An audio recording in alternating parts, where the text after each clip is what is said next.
십지보살 깨달음의 여정. 한 사람의 마음이 부처에 이르기까지. 어디까지가 깨달음일까?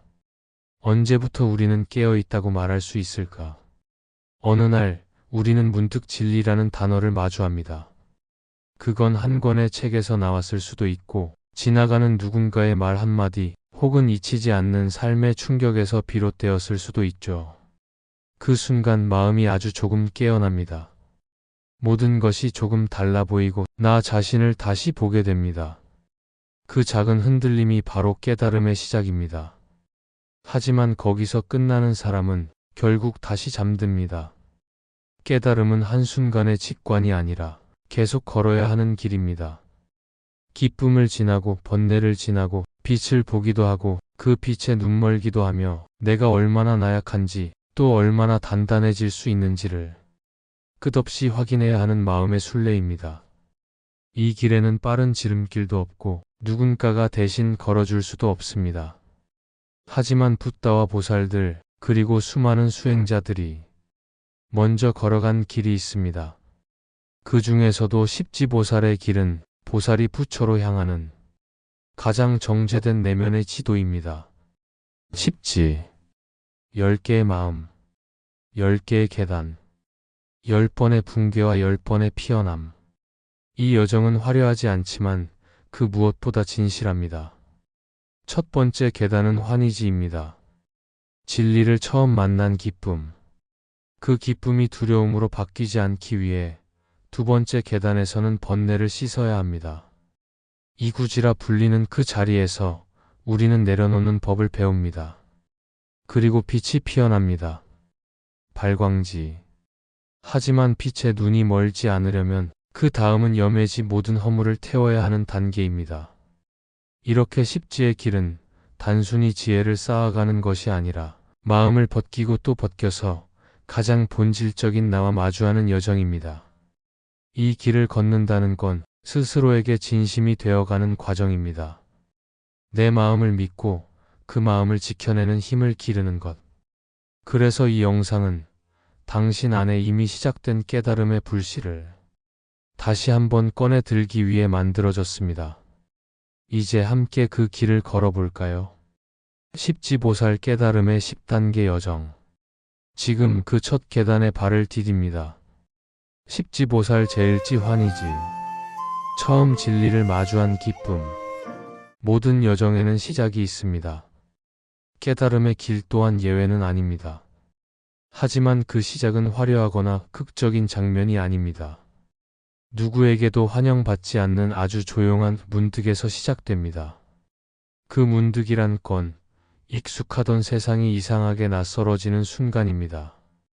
늘 보던 길인데 어느 날은 왜 이렇게 비어 있는지 모르겠고 늘 듣던 말인데 왜 오늘은 마음에 꽂히는지 모를 때 마치 누군가 아주 조용히 내 마음 깊은 곳을 건드린 것처럼 그때 우리는 처음으로 깨어납니다.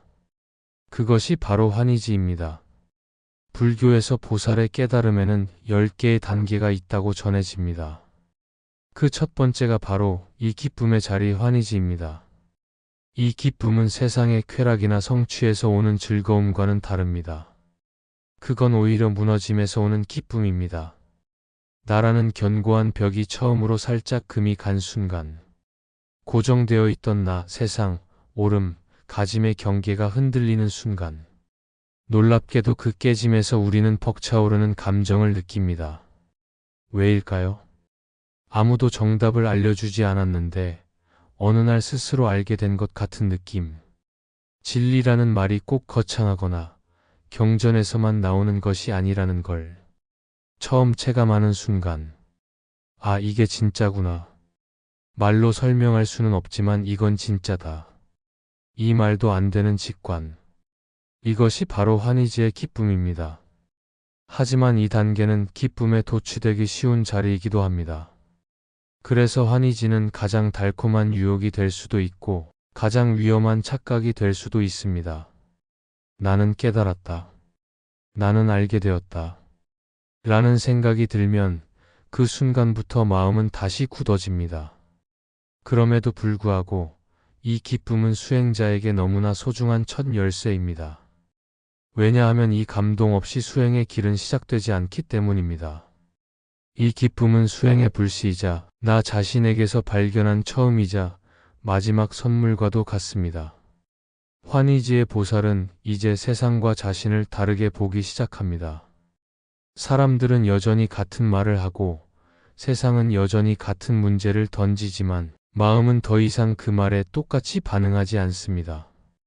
분노가 작아지고 욕망이 가볍게 느껴지며 삶의 고통조차 잠시 이해할 수 있을 것 같은 순간들이 생깁니다.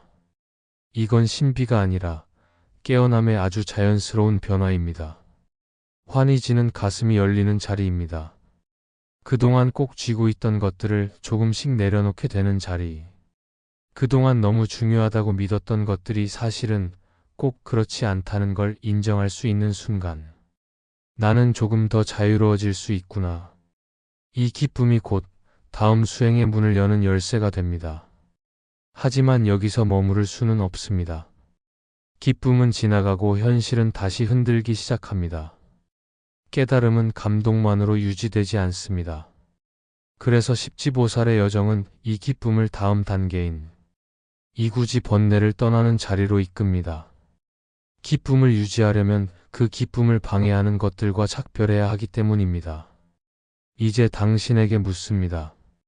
당신은 언젠가 그런 순간을 느낀 적 있나요? 세상은 그대로인데 당신 안에서 세상이 달라 보였던 그 순간. 설명은 되지 않지만 이건 진짜다. 이 방향이 맞는 것 같다 싶었던 그 직관. 그것이 바로 당신의 환희지입니다. 그 기쁨을 믿고 이제 두 번째 문을 향해 걸어가야 할 때입니다. 깨달음은 멀리 있는 것이 아니다. 그것은 어느 날 아주 조용히 찾아와 마음에 작은 금 하나를 남긴다. 그리고 우리는 그 금이 낸 빛을 따라 길을 걷기 시작한다.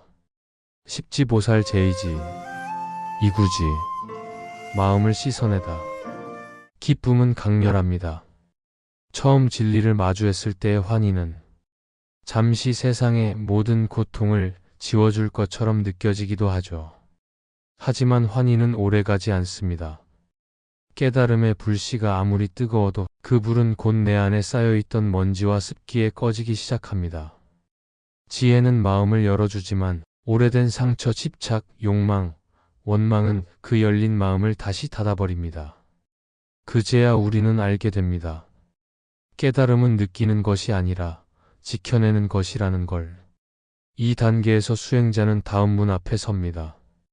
그 문에 적힌 이름은 이구지. 이는 떠난다는 뜻이고 구는 때, 오염, 번뇌를 의미합니다. 즉, 이구지란 번뇌를 떠나는 자리, 마음을 씻어내는 순간입니다. 이 자리에 선다는 것은 감정적으로도 정신적으로도 자신과의 첫 번째 진짜 마주침을 의미합니다. 이전까지는 괴로움의 원인을 세상 밖에서 찾았습니다. 상황이 이래서, 사람이 그래서, 환경이 그래서.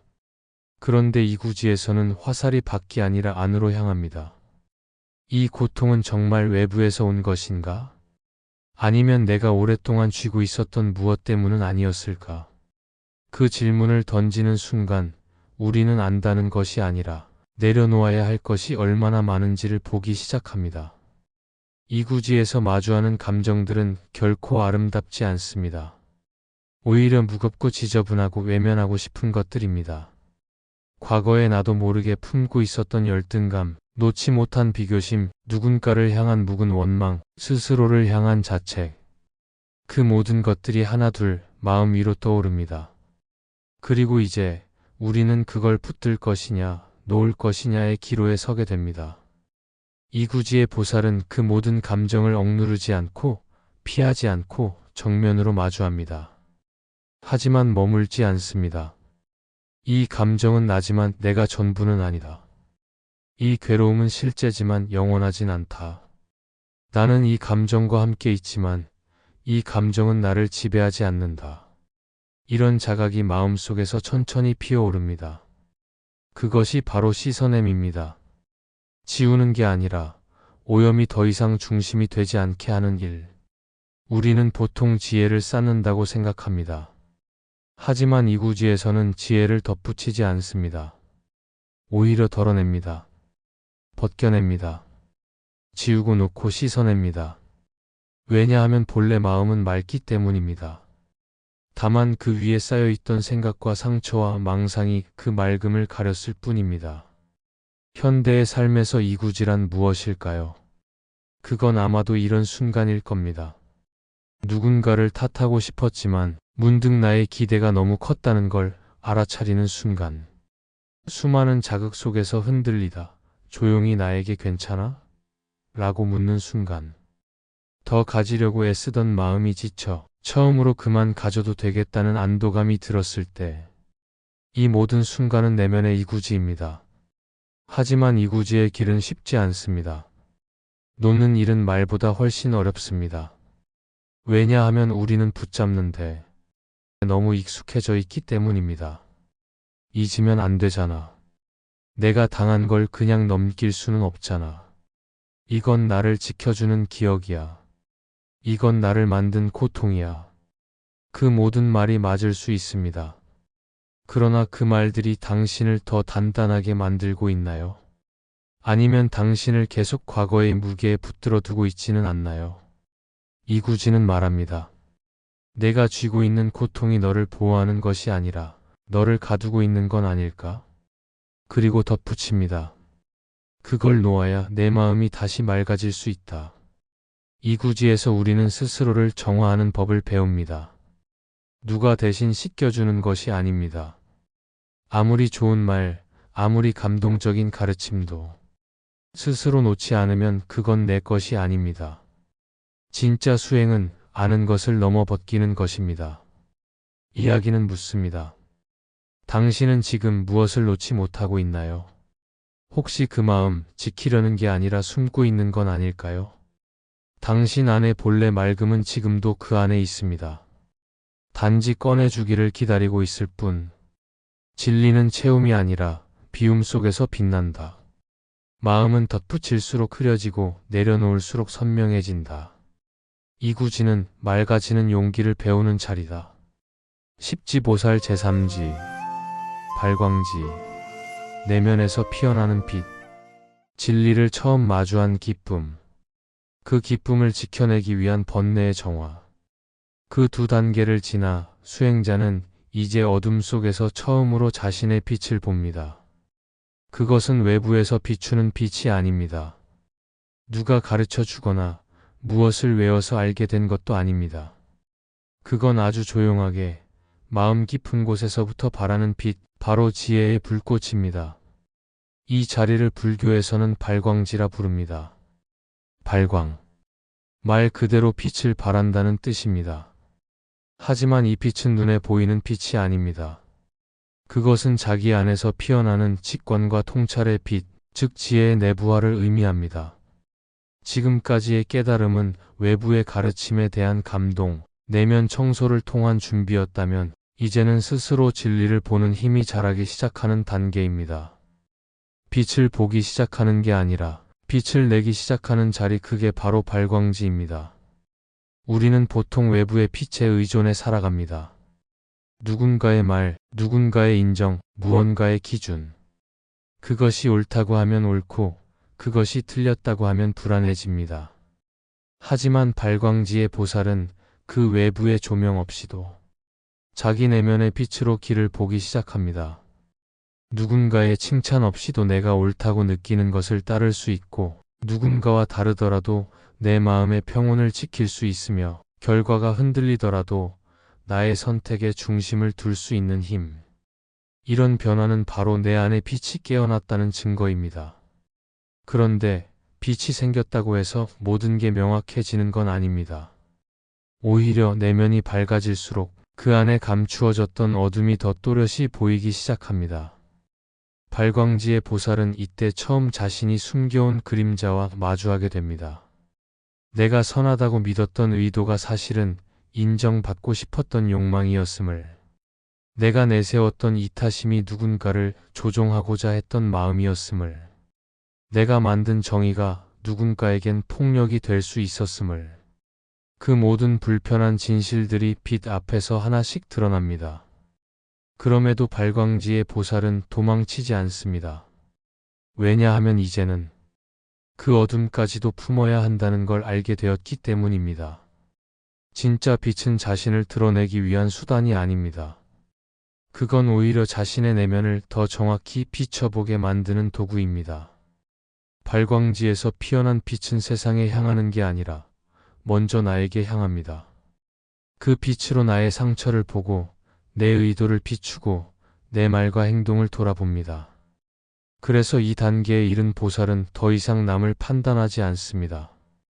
오히려 남의 고통을 자신처럼 이해하려 합니다. 왜냐하면 그 고통과 어둠이 자신 안에도 있다는 걸 봤기 때문입니다. 이제 더는 남의 말을 따라 걷는 것이 아닙니다. 그 누구도 대신 걸어줄 수 없는 길 위에서 자신의 마음이 등불이 됩니다. 이 등불은 아직 작고 흔들리고 불완전하지만 그렇기 때문에 진짜입니다.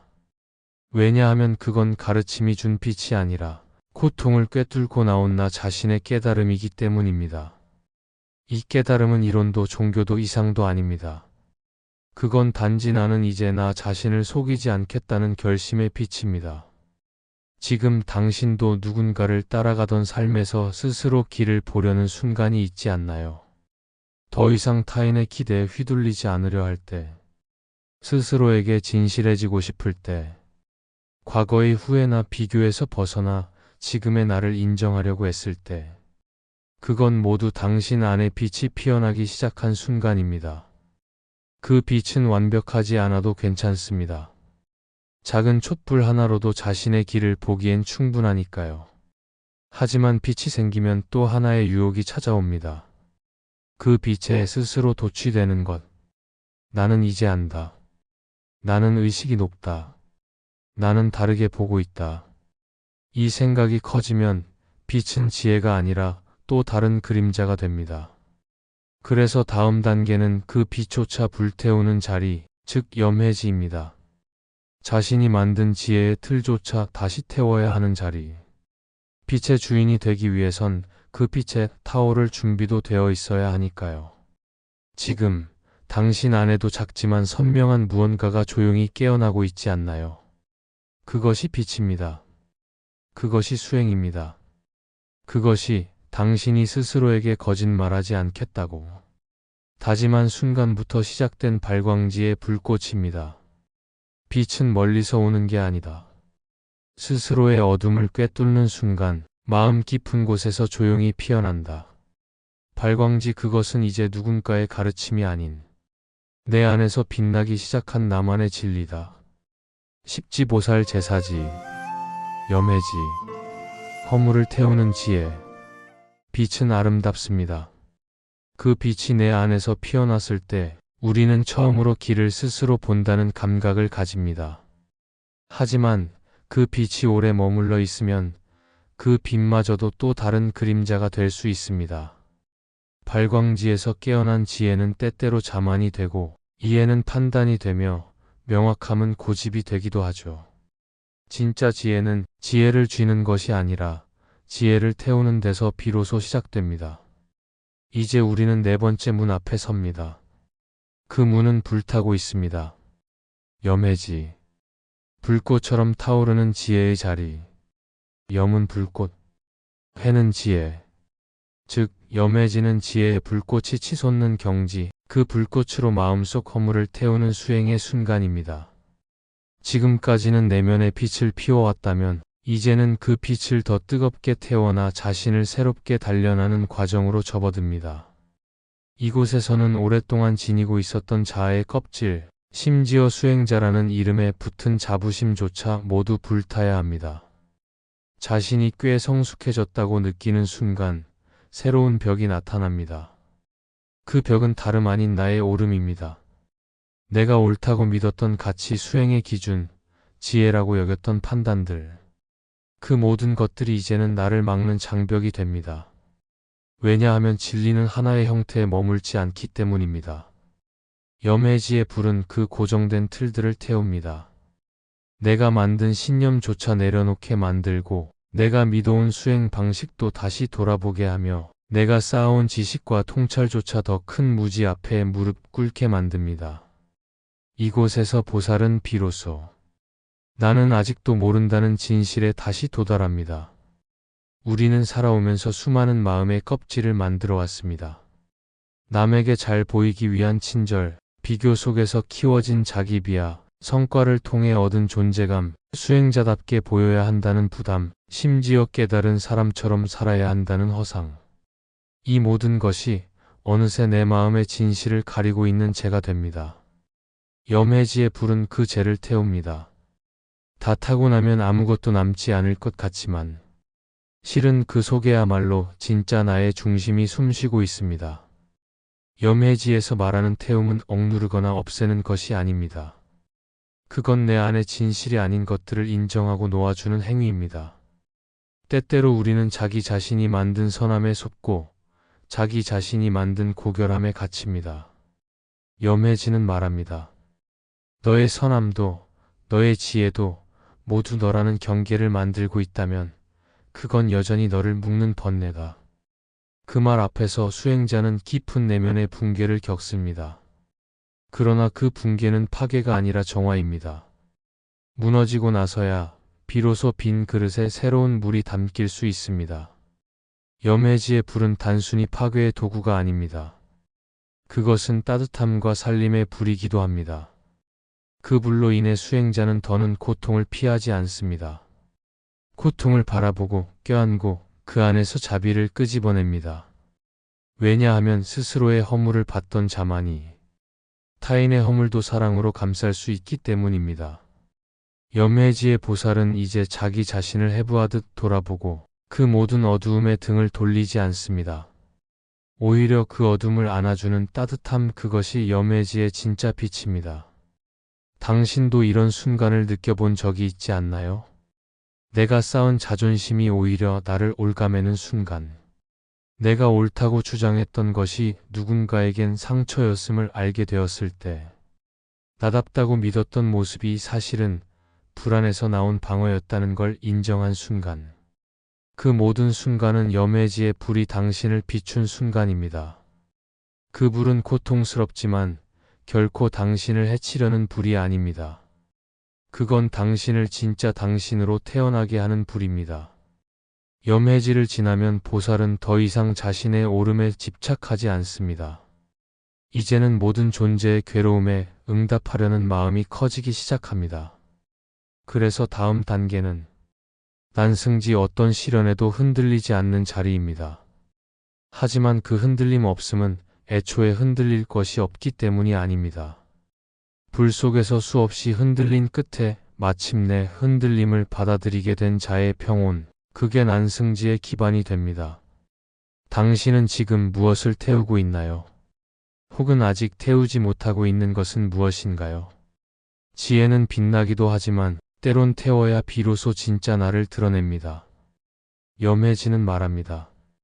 태우는 것은 파괴가 아니다. 그것은 다시 태어나기 위한 준비다. 나는 이제 내가 쌓은 나를 태우기로 했다. 그제 위에 피어나는 가장 순한 빛을 보기 위해. 염해지, 그것은 마음이 스스로를 비추는 불이 되는 순간이다. 십지보살 제오지, 난승지, 흔들림 없는 고요. 불길은 지나갔습니다. 자신의 오름도 쌓아온 자부심도 지혜라는 이름 아래 감춰졌던 집착도 모두 염해지의 불 속에서 타올랐습니다. 그 불은 뜨거웠고 고통스러웠고 어느 순간엔 나는 왜 이 길을 걷고 있나? 스스로를 의심하게도 했죠. 그러나 그 불이 꺼지고 나면 무언가 생겨납니다. 불에 타고 남은 잿더미 속에서 마침내 진짜 나의 중심이 조용히 모습을 드러냅니다. 그 중심은 더 이상 말이 없고 흔들리지 않으며 그저 조용히 있습니다. 그 자리가 바로 제오지 난승지입니다. 난 어려울 난, 승 이길 승. 즉 이기기 어려운 경지를 뜻합니다. 불교에서는 이 난승지의 보살이 더 이상 세간의 어떤 유혹에도 쉽게 흔들리지 않고 내면의 중심을 단단히 세웠다고 봅니다. 그러나 그 이기기 어려움은 다른 사람과의 경쟁이 아닙니다. 이기기 가장 어려운 대상은 바로 자기 자신입니다. 그동안 수행자는 무수한 감정과 집착, 번뇌의 파도를 건너왔습니다. 그 모든 흐름은 거셌고 깊이 휘말렸고 때로는 그 파도에 휩쓸려 방향을 잃기도 했습니다. 하지만 난승지에 이르러 파도는 여전히 치고 있음에도 더 이상 그 안에서 흔들리지 않게 됩니다. 왜일까요? 이제는 안에서 아는 겁니다. 흔들리는 것은 바깥이고 흔들리지 않는 자리는 마음 깊은 곳에 있다는 것을. 진짜 평온은 세상이 조용해서 오는 것이 아니라 내가 조용해졌기 때문에 시작됩니다. 난승지의 보살은 고요하지만 그 고요는 무감각이나 단절이 아닙니다. 오히려 세상의 슬픔과 기쁨, 고통과 환희를 이전보다 더 깊이 느끼지만 거기에 휘둘리지 않을 뿐입니다. 슬픔 앞에서는 울고 기쁨 앞에서는 웃습니다. 하지만 그 감정에 휘말려 자기를 잃지는 않습니다. 이것이 진짜 흔들림 없음입니다. 마음이 완전히 닫힌 것이 아니라 마음이 너무나 열려있기 때문에 그 어떤 것도 머물지 않는 상태.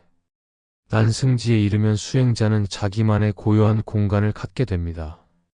이 고요함은 무언가를 피해서 만든 방어막이 아니라 모든 경험을 겪고 나서 스스로 세운 진실의 중심입니다. 분노가 와도 가만히 바라보고 불안이 스며들어도 휩쓸리지 않으며 욕망이 스쳐가도 그저 지나가게 둡니다. 이런 태도는 수행자의 삶뿐 아니라 현대를 살아가는 우리에게도 깊은 울림을 줍니다. 지금 우리에겐 너무 많은 정보, 너무 빠른 변화, 너무 잦은 비교와 기대가 주어지죠.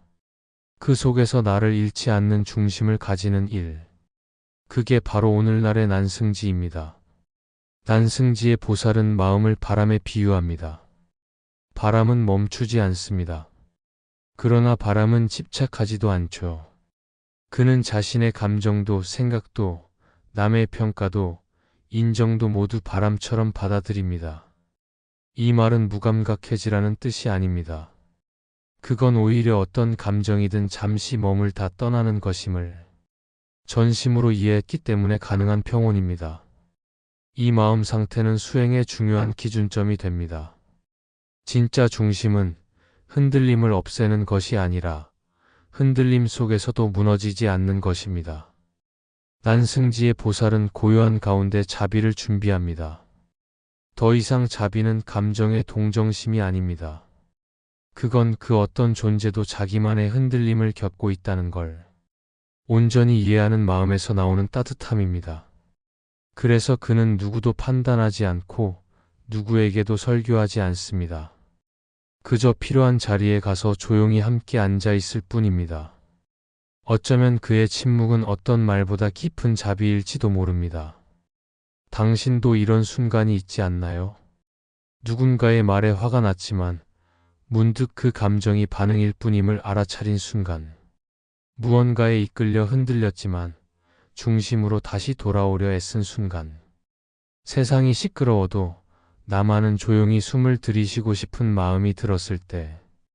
그 모든 순간은 당신 안의 난승지가 깨어나고 있다는 신호입니다. 고요해지고 싶은 건 당신의 마음이 이제 흔들리지 않는 따뜻함을 원하고 있다는 뜻입니다.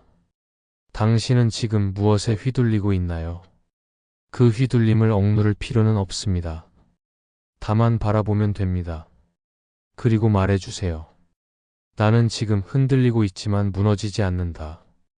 그게 바로 난승지입니다. 고요한 물속에서 천천히 피어나는 지혜의 연꽃. 고요란 아무 소리도 없는 것이 아니다. 고요란 소리 속에서도 마음이 흔들리지 않는 상태다. 난승지, 그것은 흔들리는 삶을 온전히 받아들이는 진짜 평온의 시작이다.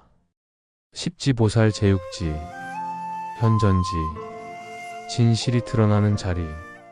마음이 흔들리지 않게 되었을 때 그 고요함은 하나의 문을 열어줍니다. 그 문을 지나면 비로소 진실이 숨지 않고 눈앞에 드러납니다. 그동안 멀리 있다고 생각했던 진리, 언젠가는 도달할 것 같던 깨달음이 사실은 지금 이 자리, 매 순간의 마음 바로 앞에 있었다는 것. 이 자리는 제육지, 현전지, 진리가 눈앞에 드러나는 자리입니다. 현, 드러날 현. 전압전. 즉, 눈앞에 드러난 자리, 숨겨져 있던 진리가 마침내 선명히 나타나는 경지입니다.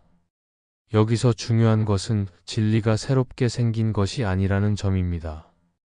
진리는 원래 그 자리에 있었습니다. 다만 내가 그걸 볼 준비가 안 되어 있었을 뿐이죠. 현전지는 보이지 않던 것이 아니라 보지 못했던 것을 비로소 마주하는 수행의 전환점입니다. 현전지에 이른 보살은 이제 세상을 다르게 보기 시작합니다. 이전에는 사람의 말 속에서 감정을 읽었고 상황 속에서 판단을 내렸지만 이제는 그 말 너머의 침묵, 그 상황 아래의 인연, 그 감정 속에 흐르는 진심을 꿰뚫어 봅니다. 그것은 단지 안목이 생겼다는 말이 아닙니다. 그보다 더 깊은 있는 그대로 바라볼 수 있는 힘이 생긴 것입니다. 이것은 보통의 지식이나 이론이 아닙니다. 경전 속에서 배운 것들이 실제 삶의 장면 속에서 스스로 드러나는 체험입니다. 예를 들어 누군가의 거친 말 속에서 그 사람이 숨기고 있는 슬픔을 느끼게 되고 반복되는 실패 안에서 내가 버리지 못한 욕망을 발견하며 마주하기 싫은 상처 앞에서도 그걸 있는 그대로 껴안는 용기가 생깁니다. 이것이 바로 현전의 통찰입니다. 이제 지혜는 배워서 아는 것이 아닙니다. 그건 말보다 빠르게 느낌으로 다가오고 반응보다 먼저 직관으로 반짝입니다. 어떤 이가 말하지 않아도 그의 마음이 느껴지고 어떤 상황이 벌어지기 전에도 그 흐름이 예측되며 무엇보다 나 자신이 어떤 마음으로 살아가고 있는지를 지속적으로 자각할 수 있게 됩니다. 그 자각은 끊임없이 나를 지금 여기로 데려옵니다. 더는 과거에 머무르지 않고 미래에 매달리지도 않습니다. 그저 이 순간이 진실의 자리라는 걸 몸과 마음으로 이해하게 됩니다. 하지만 이 경지는 달콤하거나 평온한 것만은 아닙니다.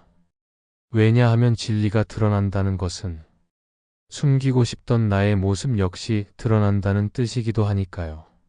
현전지에서는 이제 스스로의 그늘도 직면해야 합니다. 여전히 남아있는 인정욕구, 다 내려놨다고 생각했지만 또 올라오는 분노, 자비를 가장한 우월감, 남보다 낫고 싶어하는 얄팍한 비교심. 그 모든 것들이 감춰지지 않고 그대로 눈앞에 떠오릅니다. 이전에는 외면할 수도 있었던 감정들이 이제는 피할 수 없이 나를 바라보고 있습니다. 그리고 수행자는 그 눈길을 외면하지 않습니다. 그게 바로 현전지의 태도입니다. 어떤 이들은 진실을 두려워합니다. 그것이 너무 차갑고 아프고 무거울 거라고 믿죠. 하지만 현전지의 보살은 압니다. 진실은 고통이 아니라 진실을 피하려는 마음이 고통이라는 걸. 진실은 늘 그 자리에 있었습니다. 피하려 애쓴 것이 오히려 괴로움을 만들었고 애써 버틴 것이 번뇌를 키웠으며 붙잡으려 했던 것이 스스로를 가둔 감옥이었음을 이제는 압니다. 그래서 현전지의 자유는 무엇을 가지는 데 있지 않고 더는 피하지 않아도 된다는 데 있습니다. 이 경지에 이르면 보살은 말이 줄어듭니다. 설명하려 하지 않고 이해받으려 애쓰지 않으며 자기 존재 자체로 말합니다.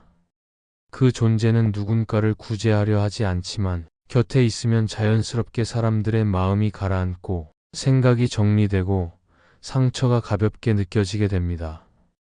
왜냐하면 그 존재 자체가 있는 그대로의 진실과 연결되어 있기 때문입니다. 이것은 더 이상 누군가를 가르치려는 태도가 아닙니다. 그저 함께 살아내는 태도입니다. 이 시대의 현전지의 감각은 어디에 있을까요? 아마 이런 순간들입니다. 끝없는 자기 탓에 마음을 내려놓고 그냥 지금의 나를 인정하게 되었을 때, 누군가의 말이 거칠게 들렸지만 그 말 뒤에 아픔이 먼저 느껴졌을 때, 설명도 논리도 없이 그냥 이 길이 맞다고 느껴지는 직관이 생겼을 때, 그 모든 순간은 당신 안에서 진실이 드러나는 시간, 즉 현전의 문이 열리고 있는 순간입니다.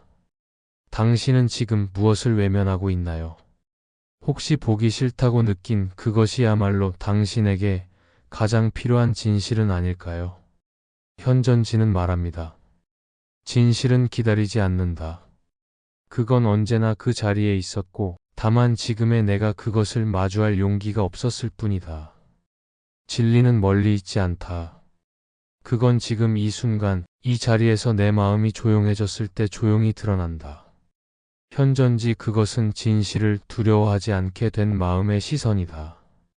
십지보살 제칠지, 원행지, 멀고 깊은 수행의 길. 진리를 마주한 자는 한동안 그 자리에 머뭅니다. 조용히 마치 자신을 비추는 거울처럼 그 진실 앞에 숨을 멈추고 서 있습니다. 그러나 진실은 멈춰 있지 않습니다. 그것은 살아있고 흐르며 움직입니다. 진리를 본 뒤에 그것을 품은 사람은 세상으로 걸어 나가야 합니다. 그 발걸음이 머무르지 않고 멀고 깊은 곳까지 이어질 때 그 자리가 바로 제칠지 원행지입니다. 원멀원. 행행할 행. 즉 멀리 나아가 실천하는 경지입니다. 지금까지의 수행이 자기 내면을 밝히는 길이었다면 이제부터의 길은 그 빛을 세상으로 확장해 나가는 여정입니다. 이 보살은 더 이상 자신의 괴로움에만 갇혀 있지 않습니다. 그는 이제 타인의 고통을 위해 움직이는 자가 됩니다.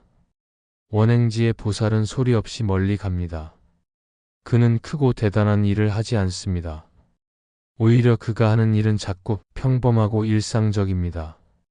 말없이 누군가의 곁에 있어주는 것, 아무도 보지 않는 자리에서 청소를 하는 것, 사랑하지 못한 이마저 이해하려 애쓰는 것, 인정받지 않아도 계속해서 좋은 일을 반복하는 것. 이런 작은 행위들이 실은 가장 멀고 깊은 수행이 됩니다. 왜냐하면 그건 이제 자기 자신을 위한 수행이 아니기 때문입니다. 원행지는 말합니다. 행은 알면서 오지 않는다. 그것은 느낌에서 피어난다. 진리를 아는 것과 그 진리를 살아내는 것은 다릅니다. 현존지에서 진리를 본 자는 그 진실이 얼마나 날카롭고 얼마나 따뜻하며 얼마나 책임감을 부르는지를 느낍니다. 그 책임감이 바로 발걸음이 되는 것입니다. 원행지의 보살은 자신이 어떤 존재인지 말로 설명하지 않습니다. 그는 그저 걷습니다. 필요한 곳으로, 상처 있는 자리로, 외면당한 사람들 곁으로. 그리고 묻지 않고 바라지 않고 그냥 함께합니다. 우리는 수행자가 어딘가 높은 곳에 올라 모든 것을 내려다보는 듯한 존재라 생각할 수 있습니다. 하지만 원행지의 보살은 높은 곳에 서지 않습니다. 그는 낮은 곳으로 내려갑니다. 그늘진 곳, 소외된 자리, 누구도 관심 갖지 않는 장소. 왜냐하면 그곳이야말로 빛이 필요한 곳이기 때문입니다. 그는 말합니다. 진짜 자비는 칭찬받기 어려운 곳에 머문다. 멀리 간다는 말은 공간의 거리가 아닙니다. 그건 마음의 거리, 즉 어떤 경계도 초월하는 자비의 폭을 뜻합니다. 원행지의 보살은 가까운 사람만 돕지 않습니다. 자기를 좋아하는 이만 이해하지 않습니다. 그는 미워하는 이도, 자기를 해친 이도, 심지어 원수처럼 느껴졌던 존재마저도 이해하려 했습니다. 그건 감정이 없어서가 아닙니다. 감정을 뛰어넘는 사랑을 배웠기 때문입니다. 이 시대의 원행지는 멀리 떠나는 여행이 아닐지도 모릅니다. 어쩌면 그건 매일 아침 눈 뜨고 의미를 붙잡으려 애쓰는 것, 아무도 고마워하지 않아도 가족을 돌보는 마음, 누군가의 말 한마디에 상처받고도 그를 탓하지 않으려는 용기, 또는 나도 힘든데 다른 사람을 먼저 걱정하게 되는 마음. 이 모든 것이 바로 우리 안의 원행지입니다. 원행지의 보살은 많이 말하지 않습니다. 그는 가르치기보다는 함께 걸어줍니다. 질문에 대답하기보다 질문을 함께 살아냅니다. 누군가 절망을 말하면 그는 희망을 말하지 않습니다. 그저 그 절망과 함께 조용히 걸어갑니다. 그의 존재는 말합니다. 내가 너의 고통을 다 이해할 수는 없다. 하지만 나는 도망치지 않겠다. 그 말 없는 다짐이 어떤 위로보다 깊습니다. 당신은 지금 누구를 향해 걷고 있나요? 혹은 당신의 발걸음을 막고 있는 감정은 무엇인가요? 자비란 그 감정을 없애는 것이 아니라 그 감정을 안고도 움직일 수 있는 용기입니다. 원행지의 수행자는 말없이 누구도 보지 않는 길을 그저 걷습니다. 그 길 끝에서 무엇을 얻을지 몰라도 그는 계속 걸어갑니다. 왜냐하면 진짜 수행은 결과가 아니라 걸어가는 마음 그 자체이기 때문입니다. 진리는 알미 아니라 살아내는 것이다. 자비는 말이 아니라 걸어가는 것이다. 원행지 그것은 진실을 품고 가장 어두운 곳으로 가장 조용한 발걸음을 내딛는 위대한 시작이다.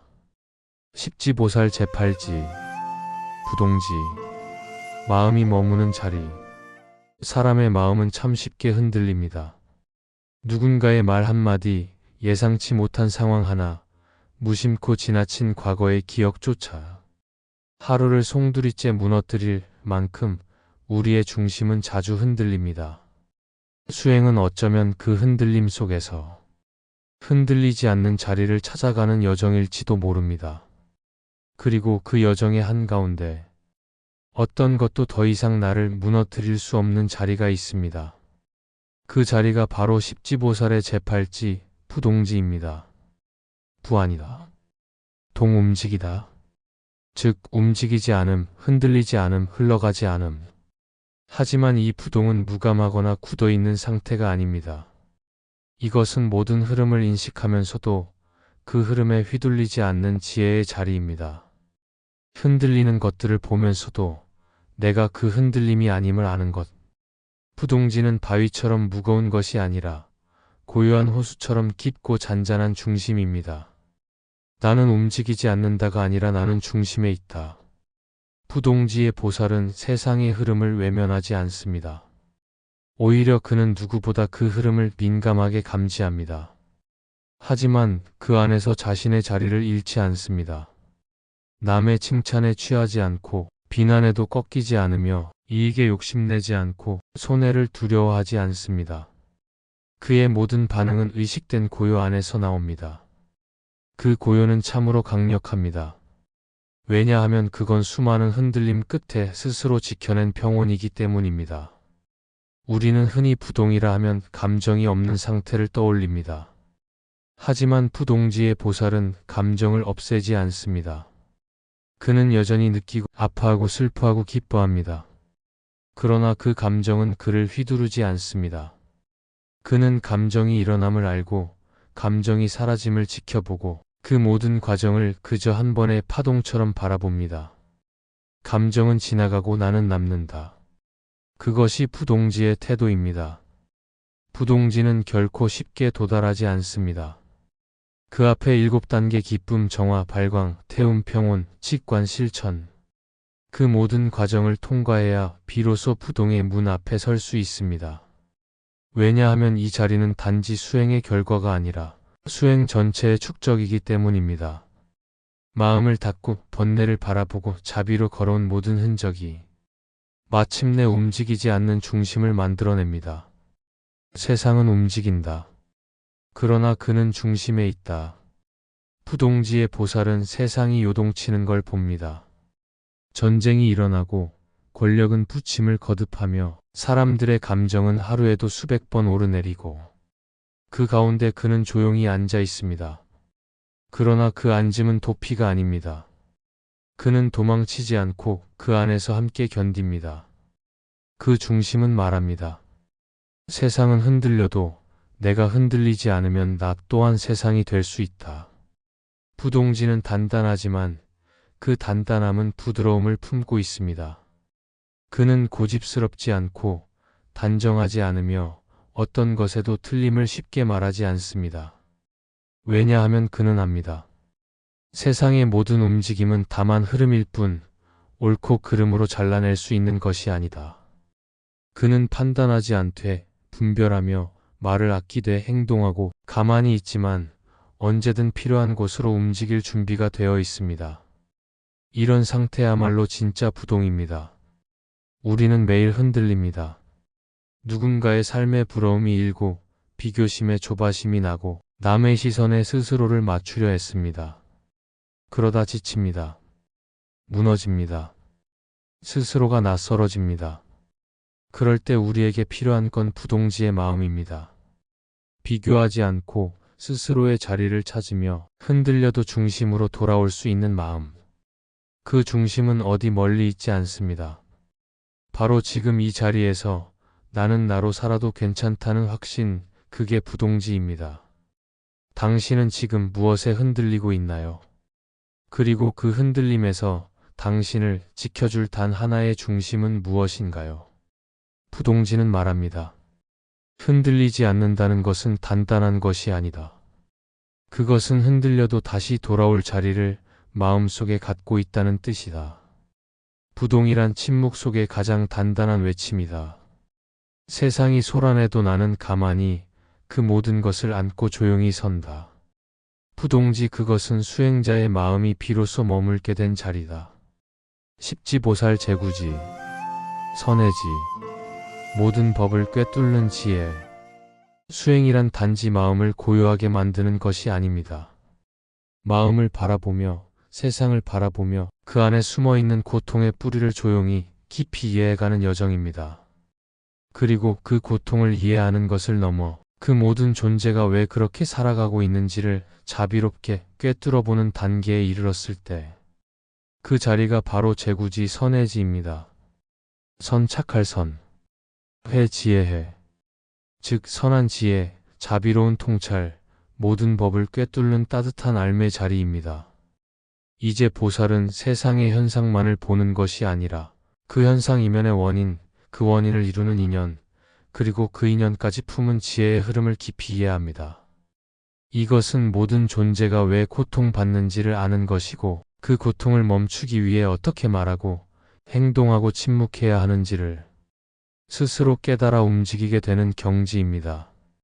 우리는 보통 지혜를 많이 아는 것이라 생각합니다. 하지만 선해지에 이른 보살은 지혜란 아는 것 너머의 감각이라고 말합니다. 그는 알고 있지만 그 알을 드러내지 않습니다. 왜냐하면 진짜 지혜는 내가 안다는 사실을 강조하는 데 있지 않고 그 알을 통해 타인을 덜 아프게 하는 데 있기 때문입니다. 이 보살은 다 알고도 말하지 않을 수 있고 다 이해하고도 기다릴 줄 압니다. 왜냐하면 그는 단지 정답보다 사람을 먼저 보기 때문입니다. 선해지의 보살은 타인을 바라볼 때 그 사람의 잘잘못을 따지지 않습니다. 그는 그 사람이 왜 그런 선택을 할 수밖에 없었는지를 이해합니다. 집착에 매달리는 사람을 보면 그 안에 있는 깊은 외로움을 잃고, 분노로 세상을 대하는 사람을 보면 그 마음속의 상처와 좌절을 봅니다. 심지어 악의를 품고 행동하는 사람조차도 그가 경험한 환경과 상처, 그리고 그 안에서 굳어진 무지를 이해합니다. 이것이 바로 선해지의 보살이 가진 모든 중생을 공감하는 지혜입니다. 선해지에서는 지혜와 자비가 분리되지 않습니다. 지혜는 타인의 고통을 꿰뚫고, 자비는 그 고통을 안아줍니다. 지혜는 그가 무엇 때문에 괴로운지를 알고, 자비는 그걸 어떻게 도와야 할지를 압니다. 그 보살은 상대가 요청하기 전에도 이미 필요한 것을 알아차리고 그 사람이 받아들일 수 있는 방식으로 조용히 다가갑니다. 그는 사람을 바꾸려 하지 않습니다. 다만 그 사람이 스스로 깨어날 수 있는 공간을 만들어줍니다. 선해지에 이른 보살은 이제 말을 많이 하지 않습니다. 그는 질문을 던지지 않고도 상대가 자기 마음을 들여다보게 만들고, 충고하지 않고도 상대가 자신의 괴로움을 돌아보게 합니다. 이것은 침묵의 지혜입니다. 그의 침묵은 공허하지 않습니다. 오히려 그 침묵 속에는 모든 것을 보고도 한치의 판단 없이 바라보는 따뜻함이 깃들어 있습니다. 이 침묵은 때때로 말보다 더 많은 것을 전달합니다. 나는 누구의 고통도 놓치지 않겠다. 선해지의 보살은 더 이상 자기만의 해탈을 추구하지 않습니다. 그는 누구도 남겨두지 않고 누구의 고통도 외면하지 않으며, 설령 도울 수 없는 상황이어도 그 곁을 지키는 것을 멈추지 않습니다. 왜냐하면 그는 압니다. 진짜 자비는 괴로움을 없애는 데 있지 않고 그 괴로움 속에 함께 있어주는 데 있다. 그래서 그는 구하지 않고도 구하며 말하지 않고도 치유합니다. 이 시대의 선해지는 크게 보이지 않을지도 모릅니다. 어쩌면 그건 이렇게 나타납니다.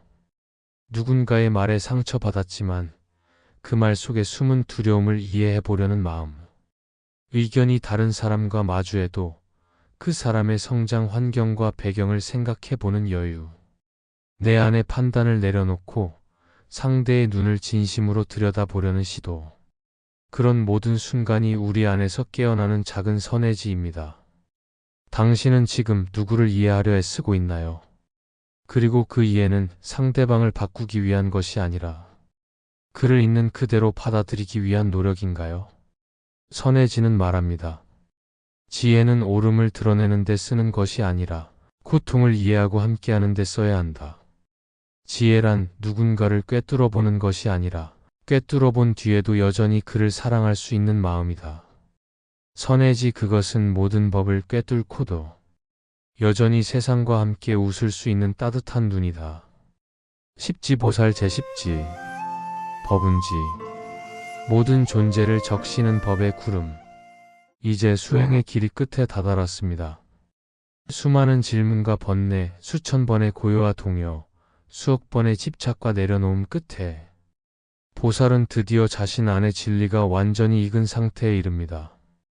그 진리는 더 이상 말로 설명되지 않고 행동으로 증명되지 않으며 그의 존재 자체로 세상에 스며듭니다. 그 자리 모든 지혜가 구름처럼 퍼지고 모든 자비가 피처럼 내리는 자리, 그것이 바로 십지보살의 마지막 단계, 법운지입니다. 법, 진리, 불법, 깨달음, 운구름. 즉, 진리의 구름, 깨달음이 퍼지는 자비의 흐름, 자신의 경계를 넘어 세상 전체를 적시는 존재. 이 단계에 이른 보살은 더 이상 수행자가 아닙니다. 그는 더 이상 깨달으려는 자도 아니고 누군가를 구제하려는 자도 아닙니다. 그는 그냥 그대로 존재함으로써 세상을 이롭게 하는 자입니다. 마치 구름이 아무 의도 없이 떠 있다가 때가 되면 비를 내리듯 이 보살은 자연스럽게 고요하게 모든 존재를 적십니다. 법운지의 보살이 내리는 비는 단순한 가르침이 아닙니다. 그건 삶 전체에 녹아있는 자비입니다. 말 한마디에도 진실이 있고 눈빛 하나에도 따뜻함이 깃들며 그저 함께 있는 것만으로도 상대의 마음이 가라앉는 힘이 있습니다. 이 보살은 말하지 않아도 진리를 전하고 묻지 않아도 사람들의 괴로움을 감지하며 가르치지 않아도 자연스럽게 사람들이 깨어나게 합니다. 그 존재는 비처럼 스며들고 구름처럼 감쌉니다. 지금까지의 9단계는 자신의 내면을 정화하고 그 중심을 세우는 과정이었습니다. 그러나 법운지에서는 그 중심조차 초월합니다. 이제 그는 더 이상 자기라는 경계 안에 머물지 않고 모든 중생과 하나로 연결된 존재가 됩니다. 괴로워하는 이는 그의 아픔이 되고 기뻐하는 이는 그의 웃음이 되며 악한 이조차 그의 자비에서 배제되지 않습니다. 그는 더 이상 남을 도와야겠다는 생각도 없습니다. 왜냐하면 이제 남이란 경계가 없기 때문입니다. 법운지의 보살은 경전을 외우지 않습니다. 설법을 계획하지도 않습니다. 수행을 따로 하지도 않습니다. 그는 그저 존재합니다. 그러나 그 존재가 곧 수행이고 설법이고 법 자체입니다. 그는 이 순간 살아있음 자체가 이미 가르침이기 때문입니다. 숨을 쉬는 것도 법이고 앉아있는 것도 법이고 미소 짓는 것도 법입니다. 그의 삶은 이제 하나의 경전이 됩니다. 법운지의 자비는 편애가 없습니다. 가깝다고 더 주지 않고 멀다고 덜 베풀지도 않습니다. 마치 하늘의 비처럼 어디든 필요한 곳에 내리고 누구에게도 차별 없이 스며듭니다. 이 자비는 감정이나 도덕적 판단에서 나오는 것이 아니라 우주적 차원의 자연스러운 흐름입니다. 좋은 사람에게도 나쁜 사람에게도 심지어 자신을 비난하는 이에게조차도 동일한 마음으로 응합니다. 왜냐하면 그는 압니다.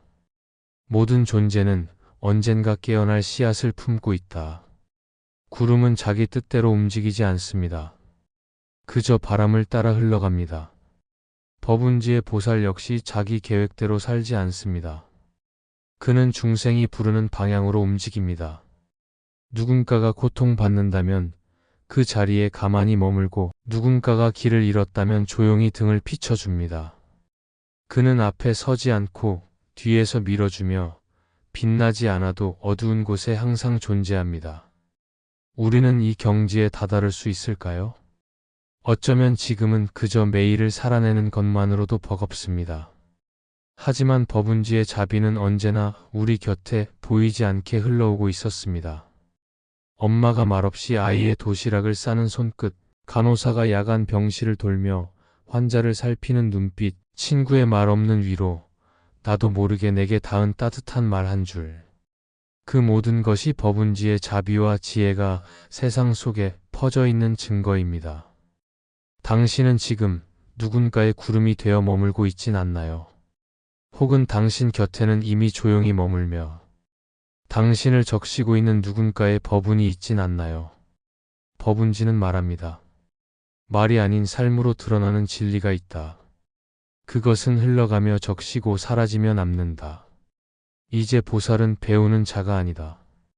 그는 세상을 적시는 비가 되고 모든 존재를 감싸는 구름이 된다. 법운지 그것은 수행의 끝이자 자비의 시작이다. 십지보살의 여정이 이로써 모두 완성되었습니다. 기쁨에서 시작해 번뇌를 태우고 진리를 꿰뚫고 자비로 걸어 끝내 세상을 품는 구름이 되기까지. 그 길은 단숨에 오를 수 있는 산이 아니었습니다. 그건 마음을 꺾고 다시 일으키고 또다시 꺾이며 묵묵히 걸어온 끝에 비로소 보이는 고요한 정상과도 같았습니다. 십지의 길은 누군가를 뛰어넘기 위한 길이 아닙니다. 누군가를 가르치기 위한 지혜도 아니고 높은 자리에 서기 위한 수행도 아닙니다. 그 길은 나라는 착각에서 벗어나 너와 나 없이 함께 살아가는 자리를 찾아가는 길이었습니다. 그래서 마지막에 이르면 더 이상 이름이 남지 않고 더 이상 소리도 없습니다.